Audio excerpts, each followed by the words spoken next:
अस्सलाम वालेकुम नाज़रीन, आज मैं गिलगित में मौजूद हूँ। मेरे इर्द गिर्द पहाड़ हैं, खूबसूरत नज़ारे हैं। ये गिलगित बल्तिस्तान जन्नत नज़ीर सी वादी।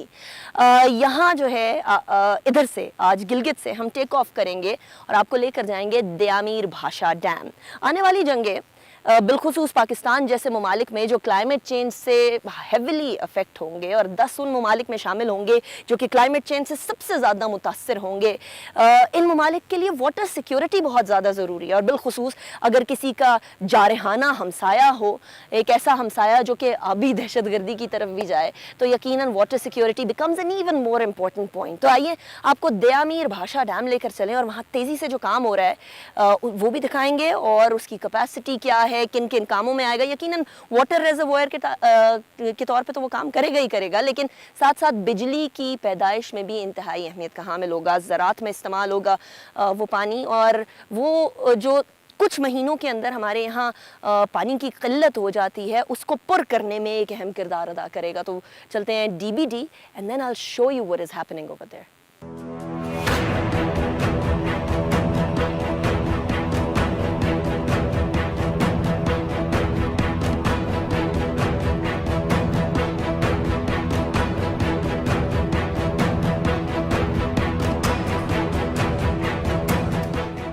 गिलगित से हेलीकॉप्टर पर यहाँ दयामीर भाषा डैम की कंस्ट्रक्शन साइट पर अब हम आए हैं।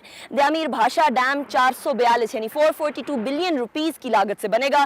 2029 में ये ख़त्म होगा और दयामीर भाषा डैम में आधा चिलास यानी 50% ऑफ चिलास शहर वो सारा पानी में सबमर्ज हो जाएगा। इसलिए FWO ने, पाकिस्तान की हुकूमत ने, वापडा ने बेसिकली जो चिलास के वो रहने वाले जिनका रिहाइश ज़ेरे आब आ जाएगी उनको रीलोकेट किया है। रीलोकेट करने के साथ साथ जो रीलोकेशन के अलावा कहीं और जाना चाह रहे थे उनको कंपनसेशन, मॉनेटरी कंपनसेशन दी गई है। ये जो इलाका है यहाँ कंस्ट्रक्शन हो रही है, पहाड़ पर हम काफ़ी देर तक चढ़कर इधर तक पहुँचे हैं। ये जो पहाड़ हैं ये मिट्टी के पहाड़ नहीं है, ये वो वाले पहाड़ नहीं है कि बस आप इनको हिलाने की कोशिश करेंगे और ये इधर उधर हो जाएंगे। ये पहाड़ दुनिया के दूसरे सख्त तरीन पत्थर यानी second hardest rock in the world से बने हैं। ये रॉक डायमंड के बाद सेकंड नंबर पर आता है और ग्रेफाइट से भी ज़्यादा स्ट्रॉन्ग है। तो जो यहाँ मशीनरी काम कर रही है उसका वेयर एंड टेयर और भी बढ़ जाता है, क्योंकि इस पत्थर को काटना, क्योंकि बेसिकली जो डैम बनना है वो अपस्ट्रीम बन रहा है और दरिया आ रहा है, दरिया इधर से गश करता है, इधर डैम बनना है। तो पहले दरिया को रोकना है ताकि यहाँ जो कंक्रीट सेटिंग करनी है वो कंक्रीट सेटिंग की जा सके। इसलिए दरिया को रोककर एक टनल बनाई गई है जो बेसिकली कनाल है जहाँ से पानी गुजरे, उसको डाइवर्ट किया गया है पहाड़ों को काट कर, और उसके बाद वहाँ कंस्ट्रक्शन चल रही है। So this is a challenging site in itself, लेकिन this is also a wonder जो कि यहाँ FWO, पाक फौज के जवान, अफसरान, civilian workers, civilian labours, engineers, civilian और चाइनीज़ के साथ मिलकर ये जॉइंट वेंचर चल रहा है। पाकिस्तान में आने वाले वक्तों में वाटर सिक्योरिटी के मसले, जो दूसरे एग्रीकल्चर के मसले हैं, जो इलेक्ट्रिसिटी के मसले हैं, उसका this is one of the answers. आइए ऊपर चलते हैं और फिर एक बार पहाड़ को चढ़ते हैं।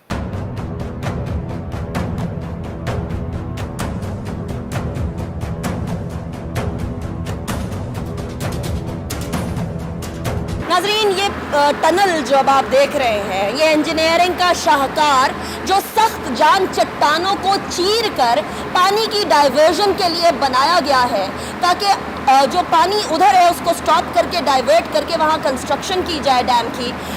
ये शाहकार बनाने में कितनी तगोदो लगी, कितना बड़ा ये मेहनत टास्क था, इस हवाले से हम बात करेंगे। हमारे साथ वैस अंजुम साहब मौजूद हैं जो कि सीनियर प्लानिंग इंजीनियर हैं। बहुत शुक्रिया वैस साहब, आपने ज्वाइन किया। वैस साहब, ये टनल की ज़रूरत क्यों है, नंबर 1, और नंबर 2 ये टनल कितनी बड़ी और कितनी मुश्किल है बनाना? मेनली जब भी कोई डैम बनाया जाता है तो उसमें सबसे पहले वाटर को डाइवर्ट किया जाता है। वाटर की डाइवर्जन के लिए यहाँ पर दयामीर भाषा डैम में 2 मैकेनिज़म्स हैं। One is through diversion tunnel and the second is through diversion canal. Diversion tunnel जो हमारी हैं वो 2 हैं, एक अप एलिवेशन पे और एक डाउन एलिवेशन पे है। बोथ हैं जो वो 1 किलोमीटर की हैं तकरीबन। ये डाइवर्जन जब हम कोफर डैम बना लेंगे पीछे, तो कोफर डैम से वाटर को रोक दिया जाता है, अप स्ट्रीम भी बनता है और डाउन स्ट्रीम भी बनता है। तो वाटर की पॉन्डिंग होती है और वाटर की पॉन्डिंग होकर अल्टीमेटली वाटर जो डाइवर्ट होता है वो थ्रू डाइवर्जन टनल होता है। मेनली हमारा जो यहाँ पर प्लान है वो हम लोग जो ड्राई सीज़न है वहाँ पर हम डाइवर्जन टनल को यूज़ करेंगे, इससे वाटर को डाइवर्ट करेंगे। लेकिन वेट सीज़न में हमारा जो पानी है वो बहुत ज़्यादा हो जाता है, रिवर इंडस का फ्लो बहुत ज़्यादा हो जाता है, तो इस वजह से हम लोग जो वाटर का डिस्चार्ज है इन द वेट सीज़न वो थ्रू डाइवर्जन कैनाल करेंगे, जो कि मैंने आपको दिखाई है पहले। डाइवर्जन टनल 1 और 2 मेनली जो अपर एलिवेशन पर डाइवर्जन टनल 1 उससे 800 क्यूसिक डिस्चार्ज होगा और जो डाइवर्जन टनल 2 है उससे तकरीबन 2600 क्यूसिक डिस्चार्ज होगा after the water पॉन्डिंग and after the construction of upstream coffer dam. हमारा जो डाइवर्जन कैनाल है वहाँ say about 1400 and 600 cusec discharge होगा, जो कि अल्टीमेटली डिस्चार्ज होगा। उसके बाद डिवाटरिंग होगी और डैम की कंस्ट्रक्शन स्टार्ट होगी। मेनली हमारे जो डाइवर्जन टनल का जो इस वक्त प्रोग्रेस है वो हम लोग अभी ये फ़िलहाल ऑडिट टनल बना रहे हैं जो कि 81 मीटर की है, which is connecting both tunnel, that is diversion tunnel 1 and diversion tunnel 2। इस टनल के बाद भी 2 tunnel. Yes, mainly it is the perpendicular of diversion tunnel 1 and diversion tunnel 2. सही। This audit tunnel is perpendicular to the diversion tunnel 1. ऐसे Yes, में tunnel। exactly. So RDs पे 222 metre पे और 224 मीटर पे ये डाइवर्जन टनल 1 और diversion tunnel 2 को इंटरसेक्ट करेंगी। सही। वहाँ से टीम्स लेफ़्ट पे और राइट पे जाएंगी जो कि कंस्ट्रक्शन करेंगी। लेफ़्ट पे और राइट पे ब्लास्टिंग होगी, ये प्रोटेक्शन वर्क्स होंगे, सारी शॉर्ट किटिंग होगी, रॉक बोल्ट इंस्टॉलेशन होगी ताकि ये रॉक जो ये फेल डाउन ना हो और ये प्रोटेक्ट रहे। अच्छा, इस पत्थर को तोड़ने के हवाले से हम सुबह से यही सुन रहे हैं कि इस पत्थर को तोड़ना एक बहुत मुश्किल काम था क्योंकि ये बड़ा second hardest rock in the world है।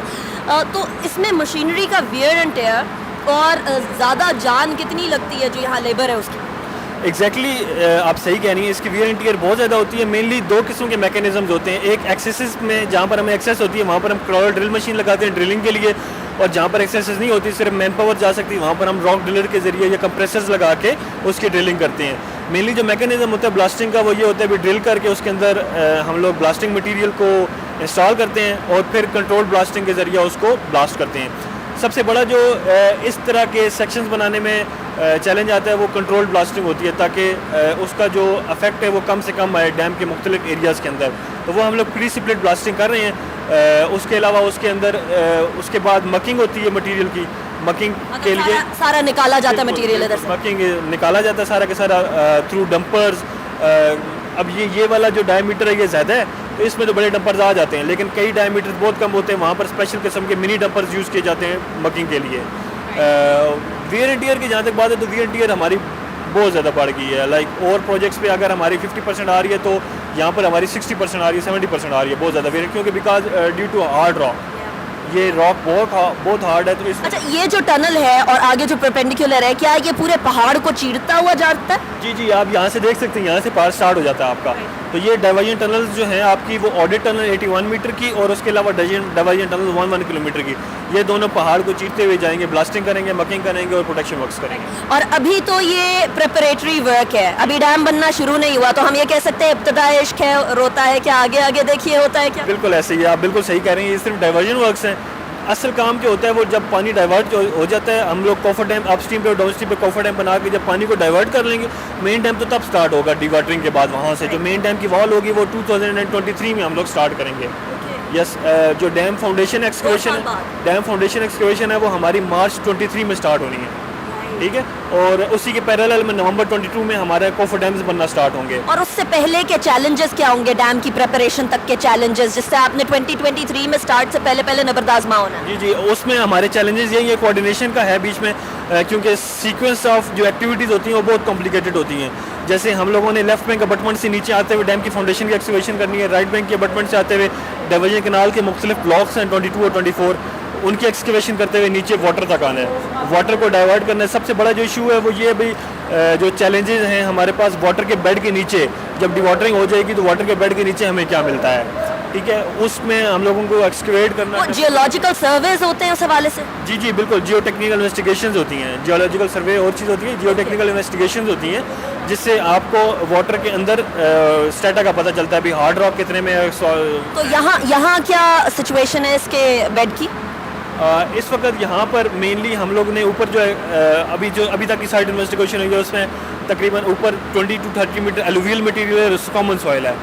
वो अल्टीमेटली हम लोग एक्सकेवेटर और डंपर के ज़रिए कर सकते हैं, लेकिन उसके बाद नीचे जो होती है वो कई जगहों पे वाटर सीपेज हो सकता है, तो हमारी एक्सकेवेशन बिलो वाटर भी चीज़ें हो सकती हैं, जिसके लिए स्पेशल किस्म का ब्लास्टेड मटेरियल, स्पेशल किस्म की टेक्नोलॉजी को यूज़ किया जाता है। तो ये एक हमारे लिए चैलेंजिंग होगा। राइट तो यहाँ आपने देखा ये कितना चैलेंजिंग और मेहनत टास्क है। और अभी याद रखिए कि ये जो डैम है जिसकी टेंटेटिव डेट 2028-2029 है, इसको तैयार करने से पहले की तैयारियां अभी हैं।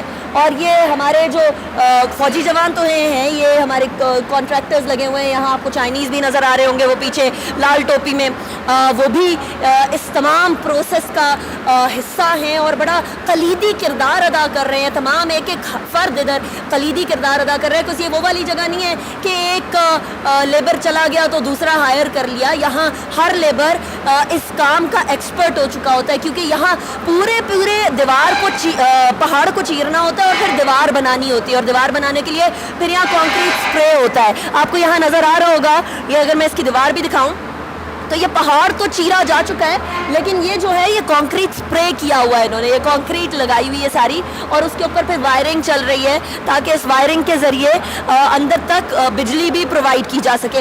आगे आगे थोड़ा चलते हैं और आपको मज़ीद दिखाते हैं कि कितना चैलेंजिंग टास्क है। अब एक सादी सी चीज़ मैं आपको दिखा रही हूँ, वो सादी सी चीज़ ये है कि यहाँ पाइप फिट किया जा रहा है। और ये पाइप फिट करना, या आप देख सकते हैं कि एक एक पाइप, जिस तरह से पहले भी बात हो रही थी कि कई जगह पर जो है वो मशीन काम कर सकती है, लेकिन कई जगह पर हमारे जो भाई, पाकिस्तानी भाई चीनी भाइयों के साथ मिलकर काम कर रहे हैं। और ये पाक चीन दोस्ती का भी एक अच्छा और बेहतरीन नमूना है।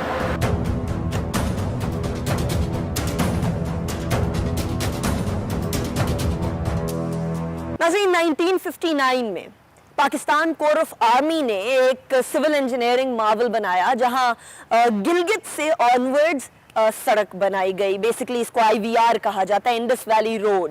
उसके बाद 1960 में गवर्नमेंट ऑफ चाइना और गवर्नमेंट ऑफ पाकिस्तान ने यह तहैया किया कि चाइना और पाकिस्तान, ये जो दो फ्रेंडली हमसाए हैं, इनको आपस में जोड़ा जाए, कनेक्ट किया जाए। और कनेक्ट लाइंस ऑफ कम्युनिकेशन से किया जाता है, यानी सड़कों से किया जाता है। इस सड़क की जिम्मेदारी पाकिस्तान में पाक आर्मी के कोर ऑफ इंजीनियर्स को दी गई। और कोर ऑफ इंजीनियर्स से बढ़ते 1967 के अंदर FWO का संगे बुनियाद रखा गया। इस FWO ने उसके बाद से लेकर अब तक कई प्रोजेक्ट्स किए, कई मेगा प्रोजेक्ट्स किए, जिसके अंदर से करतारपुर भी एक है। उनमें से 2 प्रोजेक्ट्स जो ऑनगोइंग हैं, तकरीबन JSR कंप्लीट होने वाला है और DBD अभी इंतहाई अहम मोड़ पर मौजूद है। वो दोनों प्रोजेक्ट्स हमने आपको इन 2 प्रोग्राम्स में दिखाए। इससे मालूम ये होता है कि किसी भी मुल्क ने अगर आगे बढ़ना है, तरक्की करनी है, तो सिर्फ और सिर्फ एम्यूनिशन का डिफेंस नहीं, बल्कि कंस्ट्रक्शन का, यानी इंफ्रास्ट्रक्चर का डिफेंस भी चाहिए। कोई मुल्क जब तक इकोनॉमिकली, यानी माशी तौर पर इस्तेहकाम नहीं हासिल करेगा, तब तक किसी भी और किस्म का दिफा करना मुश्किल हो जाएगा। इसीलिए पाकिस्तान के लिए इंफ्रास्ट्रक्चर डेवलपमेंट, इकोनॉमिक ग्रोथ और सोशल स्टेबिलिटी अटमोस्ट इंपॉर्टेंस की हैं।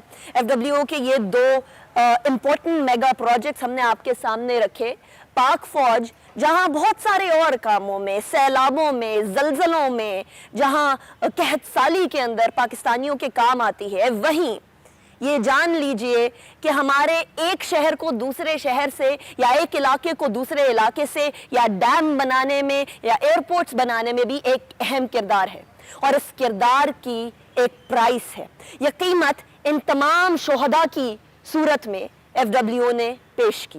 तकरीबन 1500 से ज़ायद शोहदा हैं जिन्होंने ये सड़कें बनाने, ये इंफ्रास्ट्रक्चर डेवलप करने में अपनी जानें जो हैं वो जामे शहादत नोश किया। इसी तरीके से हमें ये जानना है कि पाकिस्तानी कौम जब तक यकजा होकर एक दूसरे के साथ और पाकिस्तान की तरक्की के लिए नहीं खड़ी होगी, तब तक हम जिंदा कौम बनने का सफ़र तय नहीं कर पाएंगे। इसीलिए पाकिस्तान जिंदाबाद। अनीका निसार को इजाज़त दीजिए इस दुआ के साथ कि पाकिस्तान फलता फूलता रहे। अल्लाह हाफ़िज़।